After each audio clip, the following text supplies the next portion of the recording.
We receive miracle.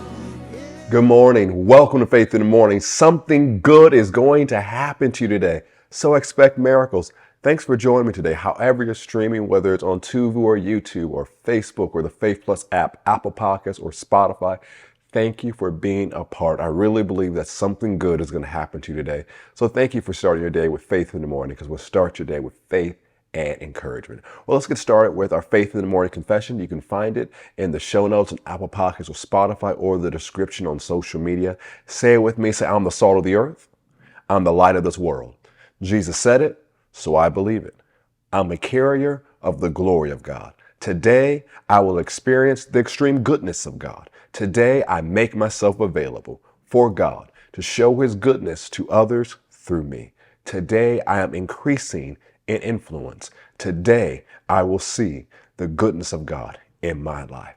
Today, something good is going to happen to me, so I expect miracles. Go with me to Luke chapter 11. We're going to look at from the New Living Translation today.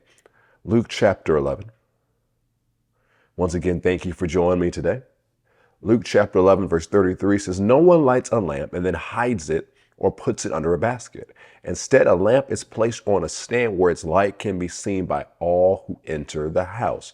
Your eye is like a lamp that provides light for your body. When your eye is healthy, your whole body is filled with light. But when it's unhealthy, your body is filled with darkness.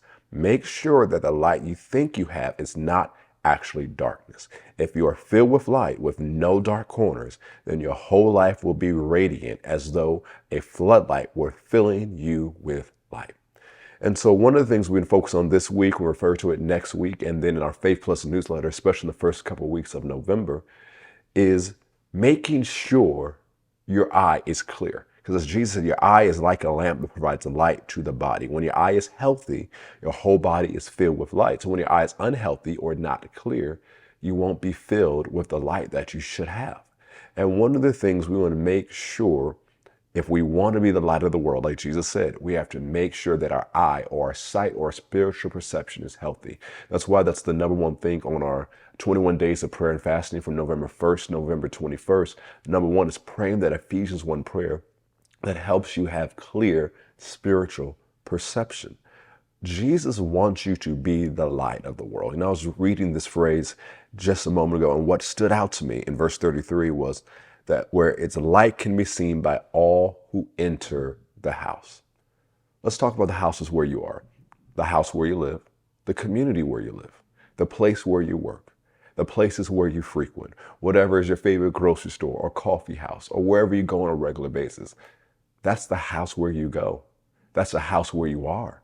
And Jesus wants you to be in such a position where your light can shine, that everyone, whether it's the house where you live, the community where you live, the places you frequent, where you work, can see your light.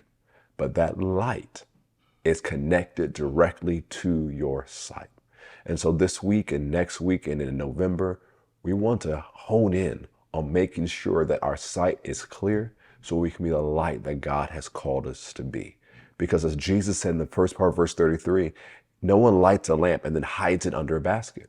Jesus doesn't want to hide the light he's made you. He has called you to reflect the God colors into this world so that people can see an aspect of God's goodness, his love, his kindness, his wisdom, his mercy through your life. God wants to shine through you. Come on, say it out loud, put it in the chat. If you're watching a place that's a chat function, say, God wants to shine through me. Come on, say it out loud, put it in the chat or the comment section. Say, God wants to shine through me. And God doesn't want to shine through you in a very dim bulb or very low wattage bulb. He wants to shine like the brightness of the sun, because that's who he is. He is light, and he wants the world to see his light. But that's going to be connected to how well we spiritually perceive things or how healthy our sight is. So that's why we're focusing on this week and next week and in November in our Faith Plus newsletter. It's time for your spiritual perception to increase so that you can be the light of the world God has called you to be. And the first step to knowing that is that God wants to shine through you. We're out of time for today. I'll see you tomorrow on Faith in the Morning. Make sure you plan to join us for 21 days of prayer and fasting, November 1st to November 21st. We're not saying that you have to fast food. We want you to get before God and see what you need to fast. It might be social media time. It may be time staring at your phone all day. It may be a TV show. But whatever you replace, we ask that you replace it with time in the Word and prayer, and pray those 5 prayer points that you'll see in the description as well as in the Faith Plus newsletter. Have a great day. Know that something good is going to happen to you, so expect miracles. God bless.